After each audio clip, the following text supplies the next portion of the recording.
Okay. So welcome to our noon Zoom on Giving Day.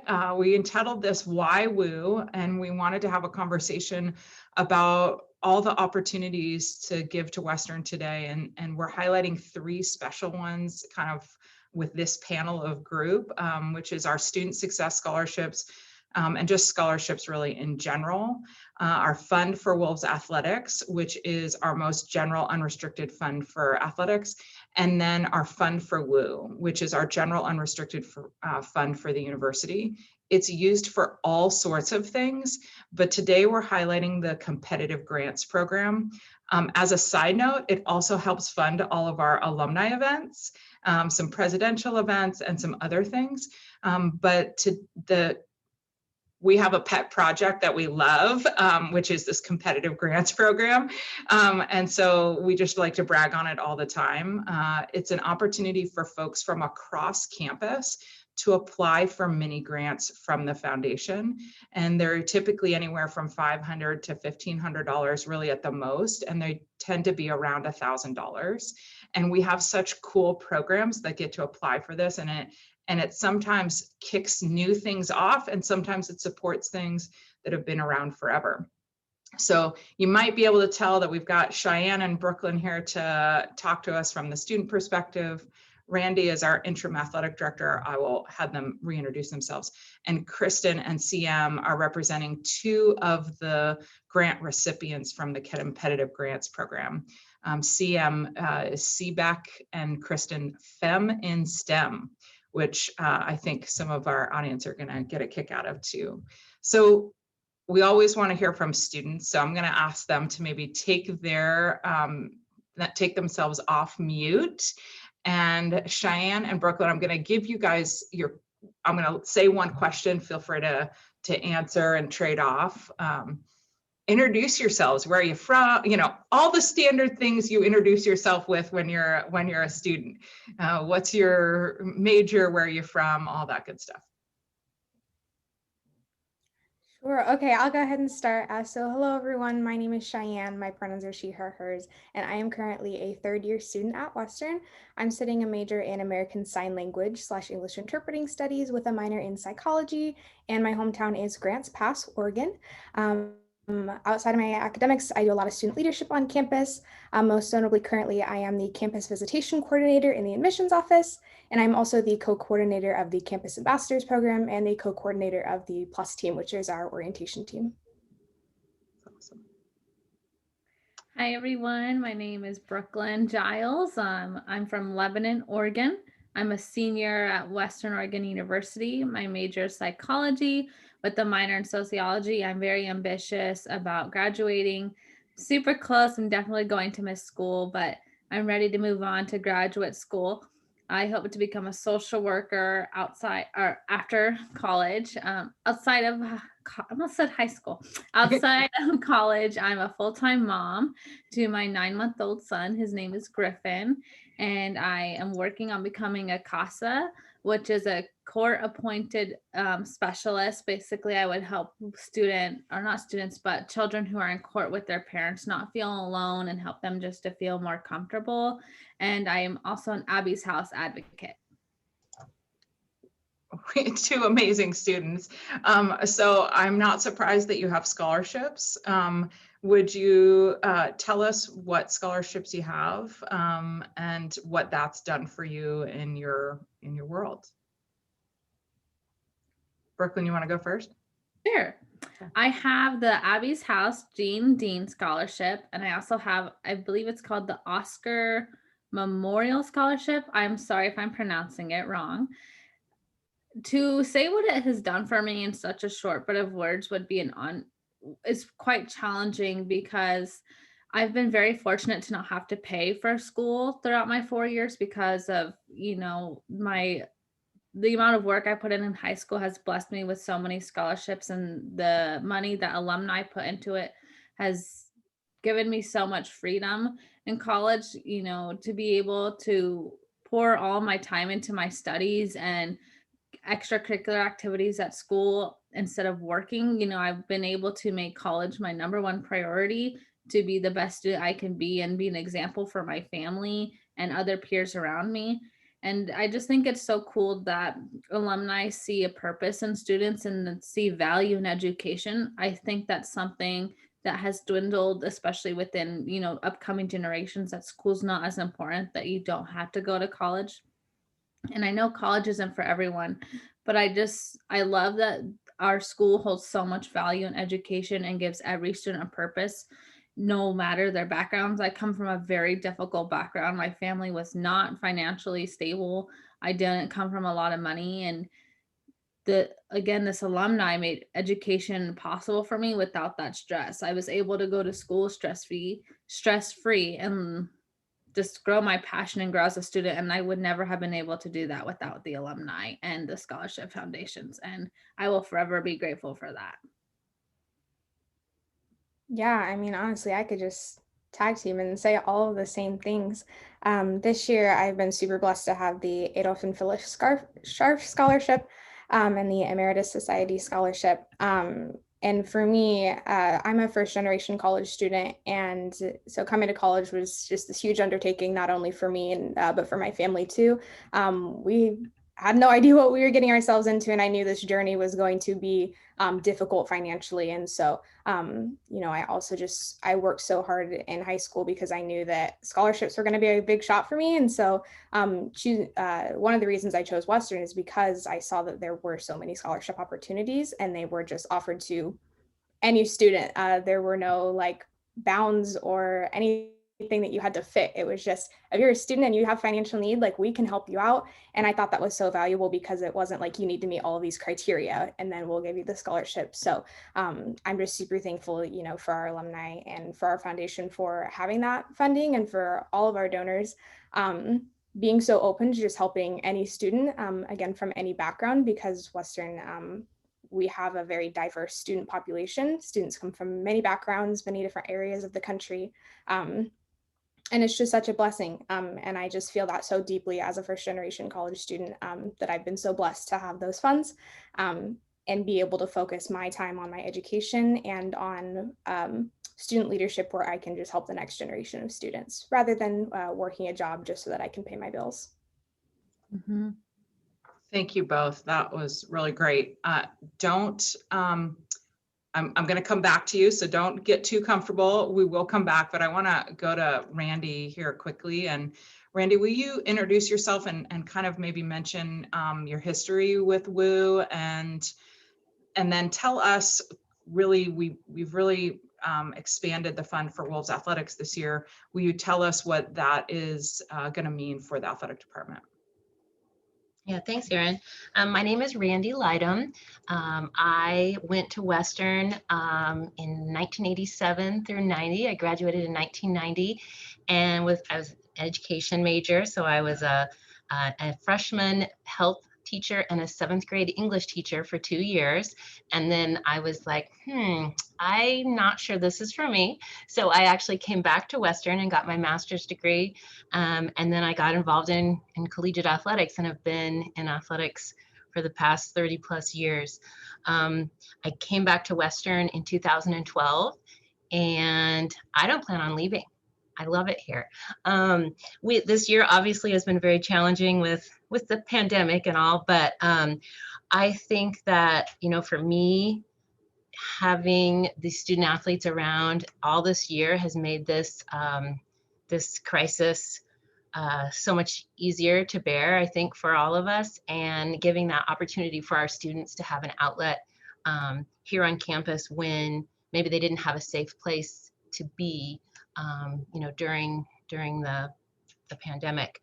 And so this fund is really valuable for Western Oregon Athletics because there's been a lot of different expenses as well as budget cuts throughout the university because of some of our enrollment issues and because of the pandemic. And so there's some basic needs that we don't have filled right now. And so these funds aren't for fluff. These funds are for day-to-day ops. And I hope that, over the next year or two, we'll will resurface from this crisis and be able to grow our enrollment and, you know, be out of a pandemic and not have to use these types of funds for basic operations.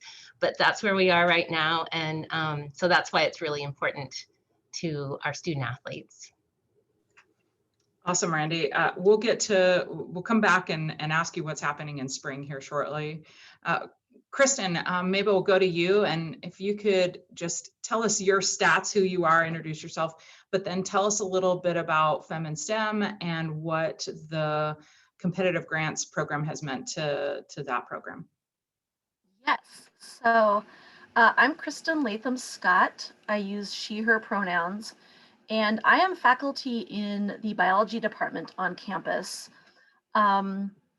I have been at WU, this is year number 13, and I actually hope to be here for many, many more. I hope to be here until I retire. I work with two other faculty, Dr. Brianne Flesh and Dr. Leanne Merrill, who are from computer science and mathematics respectively. And the three of us co-started Fem in STEM, which STEM is science, technology, engineering, and mathematics. The Fem part is that this group is for female, but also non-binary students. That's actually the E in Fem is NB to refer to non-binary students, and more. So any other students and allies who are in STEM fields, what we know is that students nationwide, but also our own particular WU graduate students, when they've left campus, report that when they go out into the workforce, it's really hard when they are a minority group in their field. And women and non-binary folks are real minorities in many of the STEM fields. On our campus, this includes biology, chemistry, earth science, mathematics, computer science, information science, and then we welcome psychology and some other sciences. So we have now our third year of funding through the competitive grants program, and it has allowed us to do support and programming for students and faculty and staff, but mostly focused on students on campus, to do new student week activities, to have panels of faculty and staff talking about their experience when they were undergraduates in STEM fields. We've also had some speakers from our community in Oregon who have talked to our students about what it's like to be a woman or a non-binary person in a STEM field and work in that field. And it really helps our students to know that they are not alone when they're feeling disenfranchised in this field they love because they're a minority group. I can also say what we're going to do in the spring term and winter term, but I can also pause. Let's pause and we'll get CM to share, and then I'll come back to you with Randy and talk about spring. Okay. CM, talk to us about CBEC and tell us a little bit about yourself. Sure. My name is CM Hall, and I'm a Western alum. I went through the interpreting program back in the 1900s, is what I like to say. And then I came back in 2006 and have been at Western since, largely on grants, focused on interpreter training, but I have adjunct roles in the interpreting program, teaching deafblind culture, communication, and guiding classes. And I also teach LGBTQ studies. My pronouns are she, her, hers, or they, them, theirs. And I had this idea actually back when I was an advisor for an alternative spring break back in 2007. And I just thought, like, students are going off for a week of service in a different area around the country. And as an advisor, it was great, but I thought, like, these students were all kind of from different disciplines and not necessarily connected to like a field. But we have so many students who are studying American Sign Language on our campus, and there's such a need in the deafblind community for qualified and skilled volunteers. Why don't we build something? And so it really started as like an after school kind of project, and then became a class. And to date, we've had over 150 students go to this annual retreat for deafblind adults in August. It's in Seebeck, Washington. It's 80 deafblind folks from all over the world, not just the United States, but come for a fully accessible week.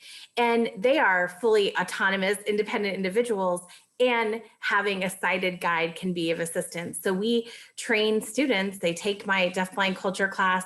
Then if they're so motivated, they apply to the CBEC program, and we have another class, and they raise money.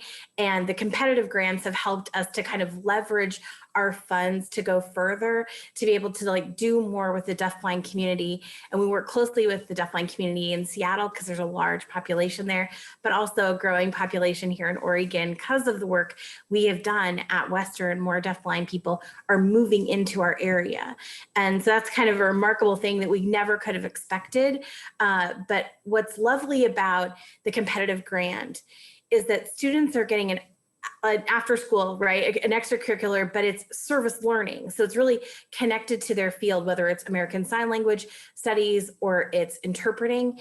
And then because of our CBEC program, it's really springboarded folks into a different master's program and in totally different directions because of this project, because of the funds that come into the CBEC fund and into the WU Foundation.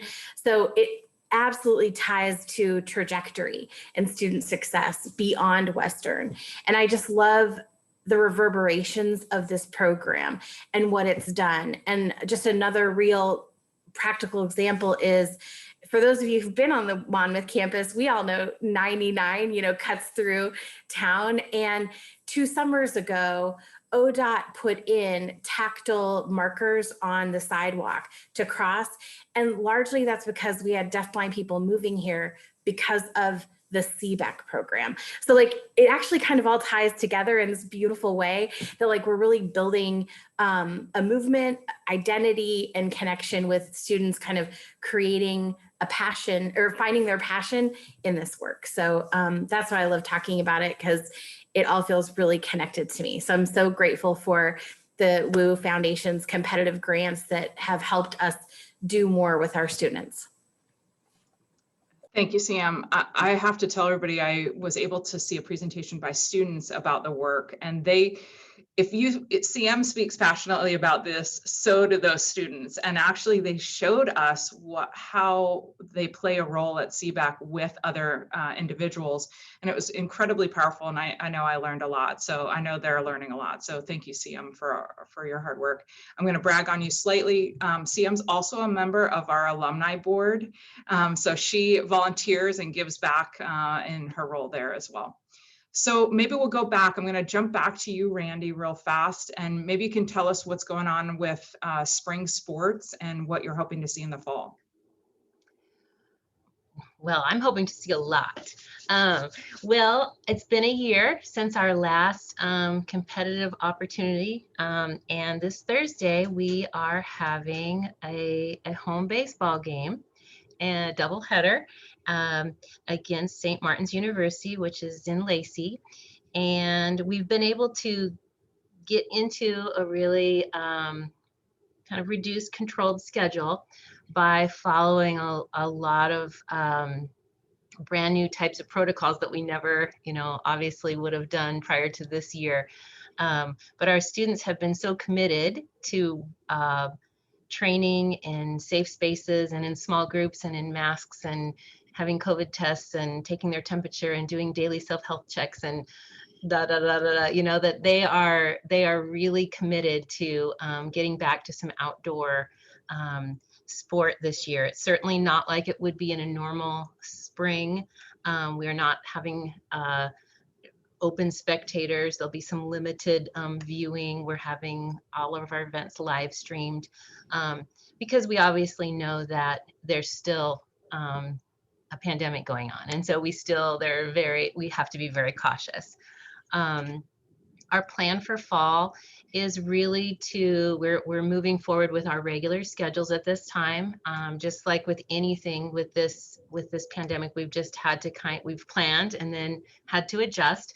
But we feel after, hearing more about the opening of of vaccines and of some of the new requirements for spacing on campus and class sizes and different things like that, that our campus will be much more open in the fall, and that we will be able to have a little bit more normal participation.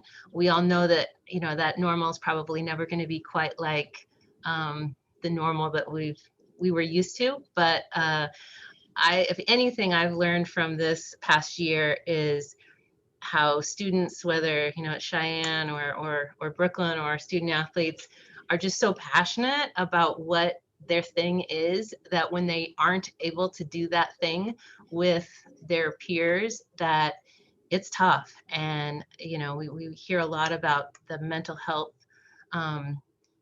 crisis, really, with students, you know, in elementary, middle school, high school, college, that are just really suffering because they're away from their people. And so I'm really looking forward to that. We had our incidental fee committee hearings the last couple days, and I was just so proud of our students getting up and talking about what their sport and what their experience at WU and with WU athletics really means to them. And it kind of helped me, kind of reinvigorated me to be like, yeah, this is why we're doing all this, because it's that important to our students. So, thank you. Thanks so much, Randy. So Kristen, you mentioned that you all are going to do something this spring. You want to share a bit about that? I do. We've had to shift because of the pandemic and the fact that almost everything is remote now on campus, in how we reach our students and our community of STEM people. And so this term, winter term, we had a panel of staff who are all working at WU, who graduated with a major in a STEM field. And they talked about how they use those skills in their careers. Many of them have had actually a number of different careers, which resonated. We had over 50 attendees at this Zoom panel who said, yes, this is what I want to hear about, is if I major in a STEM field, what kind of jobs can I get? And to know that they can use those skills actually in whatever field they go into. For spring term, we are starting two things. We are going to have a couple of screenings of a documentary called Picture a Scientist, which follows 3 female scientists. And we're going to have that screening where we watch it with a group of students, and we're going to send them care packages. We have some WU Marcom branded FeminSTEM stickers that we've ordered, and we're going to send them some microwave popcorn and some pencils and little tablets and stickers. And we're all going to watch this documentary together, and then a couple days later have a follow-up discussion session about responses to the documentary. And then we plan to do that again in fall term. Even if we're in person, we can do it, you know, in an area where we can distance, but if we're remote, we can do this all via Zoom. We're also starting in spring term a mentorship program. We have an intern, a current WU student right now who is our FeminSTEM intern, whose name is Ariana Johnson. And she is amazing, because those of us that co-advise this group from the faculty perspective are all middle-aged white ladies. And this student has helped us with a perspective of what would actually reach students and resonate with students. So we have an email list now.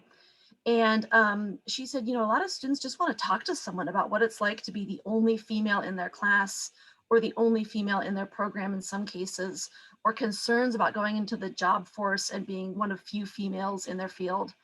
And so we're going to pair mentors that we train with mentees who are younger FEM students, you know, by year at WU, and have them just talk about and share their experiences. And we hope this spring to be the initial of an ongoing FeminSTEM mentoring program, which we're really excited about. That's very cool. Thanks so much, Kristen, for sharing that. I want to go back to Brooklyn and Cheyenne and kind of pick up on something that Randy mentioned, which was this last year has been a little crazy and totally different than any others. And so maybe Cheyenne, just really quickly, something that you overcame this past year, or something, what I loved, what Randy said, what she learned. So maybe something you learned out of the pandemic. Oh man. Well, I think in the spring when everything just kind of, we were all online all of a sudden, we had 2 weeks to make that transition.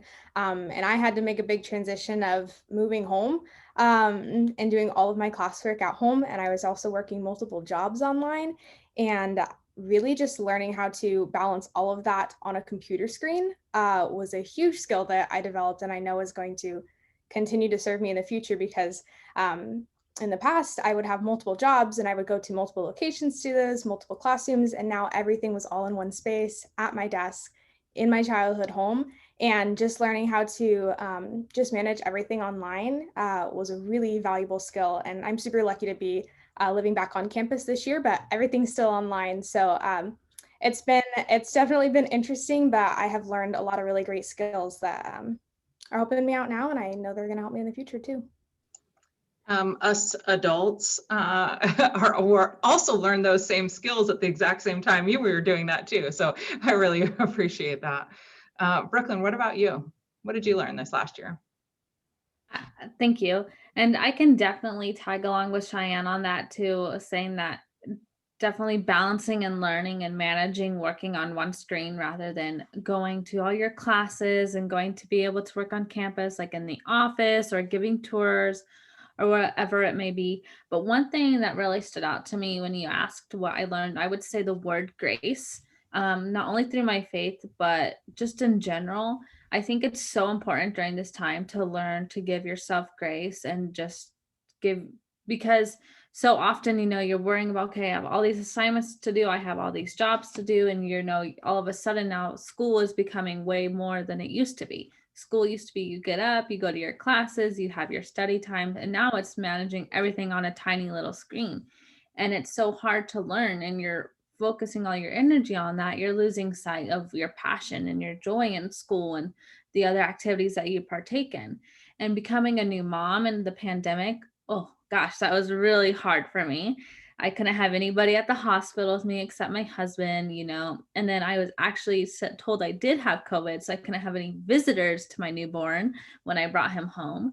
So on top of all of that and school, I just learned that it's okay to give yourself grace through this time and learn that this is new for everybody. We're all going to face challenges, but it's so important to not let that rob you away from why you love school and why you're doing what you're doing.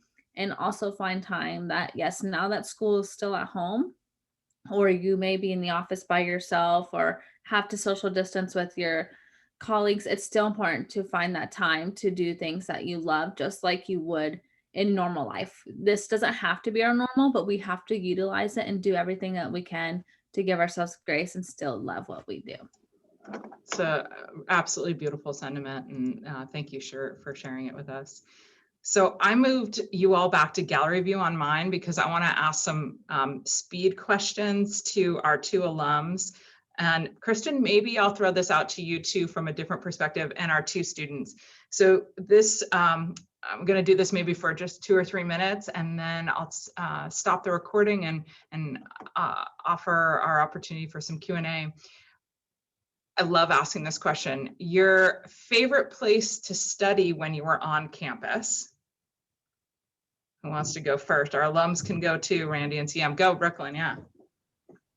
The whiteboard tables. It was like a competition to get there. It's like, yeah.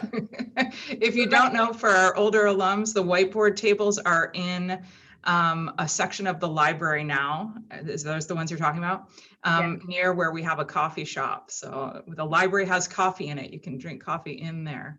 Yeah, you'd have to like scour, and like if someone moved, you'd be like, and like run to the table to get it. Love it.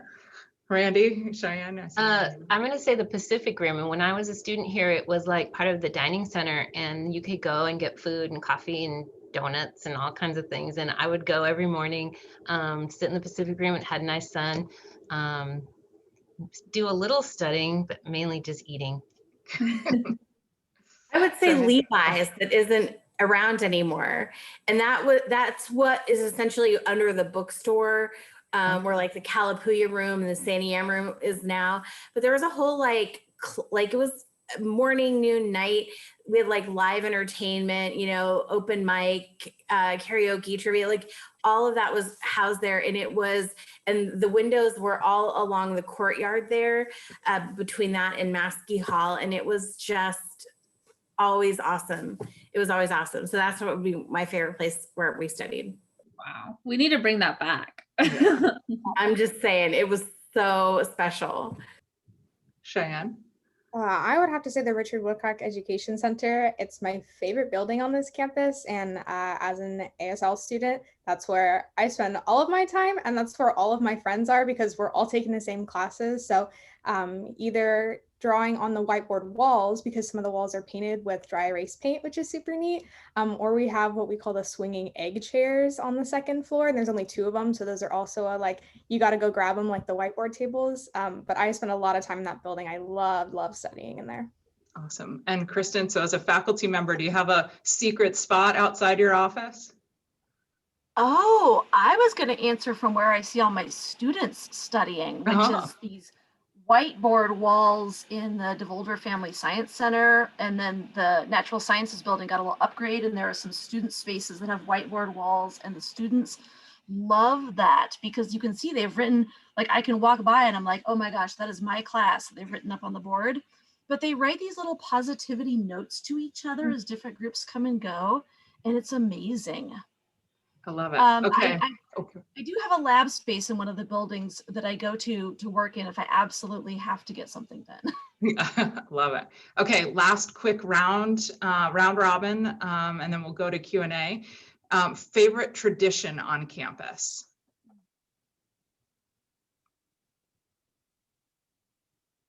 Randy? Holiday tree lighting. That was going to be mine. Okay, Kristen, Cheyenne?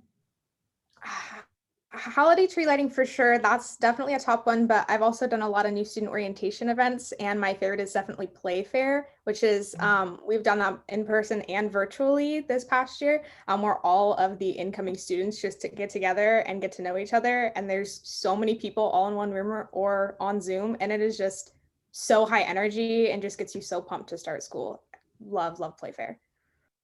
I would say mine would be the motivational speaker that comes during Plus Team Week. I was also a Plus Team member my sophomore year, and Monty came. They call it like Monty Motivation, and I actually bought his book.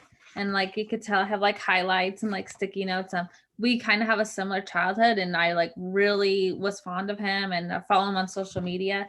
And I got to listen to him again, and I'm just like listening, because he's a great speaker. I could listen to it over and over, and that's probably one of my favorite things that we do this year. I don't know, Cheyenne, was he able to speak virtually to the students this year? That's awesome. Okay. Yes, he was. That's great. CM? Yeah, I would say it's a new tradition, but it's 10 years in. So I think that counts, right? And that is the end of year commencement ceremony for LGBTQ students. It is called Lavender Graduation or LavGrad. And I think that's a milestone marker for students who have come out or already came to Western knowing their identity. But really, there's a lot of statistics that show that it's harder to really continue through and graduate when you are LGBTQ, because you might not necessarily have the same supports that you would have if you weren't. And I just really love the ceremony. I think it's got a really uniqueness to it because people speak on behalf of the graduates. So I would say that, in addition to the holiday tree lighting and some others, but that's really I would say my favorite now. I love that. Kristen, you got another one, or do you want to second that? No, I have to circle back. I mean, yes, I do second that one, but I also have to circle back and just say commencement is amazing. I mean, I don't know if students know, but the faculty tent where we're all squirreled away, like some of the most stoic faculty you can see have some little, emotion tears going on to see our students actually get a degree and walk across the stage is pretty amazing. That's beautiful. I love that. Brooklyn, you got another one, and then I was just going to comment a little bit on what CM and Kristen was saying. I haven't got to graduate yet, but I get to graduate. I'm walking with the class this spring and graduating in the summer. Hopefully we get to do some kind of walking, but it makes me a little like you said, teary-eyed thinking about it because, students work so incredibly hard for like the past 16 plus years of their lives to get there. And I think it's such a powerful thing, and hope that would be my favorite tradition, but I haven't got to experience it yet. and you will get to experience it. It will be modified. It won't be the same one that some of the other alums did, but you will get to experience it. Well, I just loved hearing from you all, and just want to say a special thank you for talking. And we have so many cool things happening today with Giving Day. Sam reminded me, we also have a match for the LGBTQIA Commitment Scholarship, which is brand new. Model United Nations has a match. We had a softball match. We had a challenge for softball alums.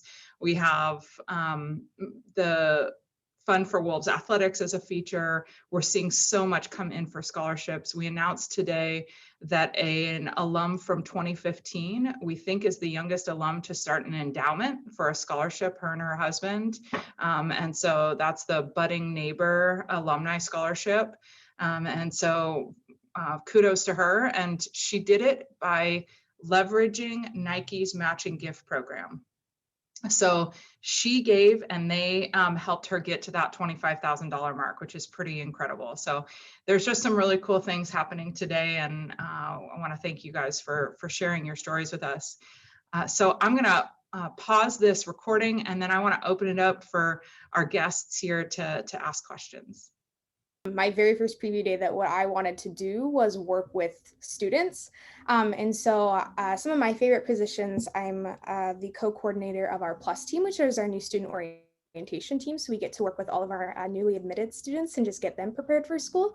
And then kind of the opposite side of that is I'm also the co-coordinator of our campus ambassadors team. And so we work with prospective students and their families. So it's really neat to get to work in both of those jobs, because sometimes I'll meet a student at a preview day as a senior in high school, and then see them at a SOAR registration event in the summer, and then see them getting ready for their classes, and just get to watch that whole process of their growth has just been so rewarding. And there are students that I've met through that process who now a year later, or we work in the same student leadership positions together.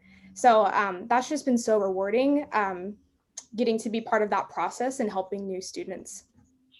Awesome. Thank you. Brooklyn, what about you?